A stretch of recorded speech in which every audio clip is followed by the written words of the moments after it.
তো হ্যালো বন্ধুরা, আজকে আমার রান্নাঘরের চ্যানেলে আমি তোমাদেরকে দেখাবো আলু ভর্তা।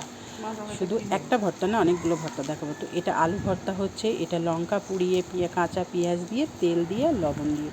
আর এটা হচ্ছে ডাল ভর্তা। তো এই ডাল ভর্তাটাও সেম, মানে শুকনো লঙ্কা পোড়া আর হচ্ছে কাঁচা পেঁয়াজ আর সরিষার তেল আর লবণ দিয়ে ভর্তা বানানো হলো। আর এটা হচ্ছে টমেটো ভর্তা। তো এই ভর্তাটা বানাতে দারুণ লাগে খেতে ভাতের সঙ্গে। তো এই ভর্তাটাও কাঁচা পেঁয়াজ, শুকনো লঙ্কা, সরিষার তেল আর লবণ স্বাদ অনুযায়ী। তো এই 3 রকম ভর্তা হয়েছে। তো দেখো বন্ধুরা, কত সুন্দর, মানে এই ভর্তা দিয়ে ভাত, এক থালা ভাত খেয়ে নিতে পারবে, এতটাই সুন্দর। আজকে এই মজার মজার ভর্তা হয়েছে, আর ওটা হচ্ছে কাঁকরোলের তরকারি। তো কেমন হয়েছে ভর্তাগুলো অবশ্যই কমেন্ট করে জানিও আমার প্রিয় বন্ধুরা। তো হ্যালো বন্ধুরা, আজকে আমার রান্নাঘরের চ্যানেলে আমি তোমাদেরকে দেখাবো আলু ভর্তা।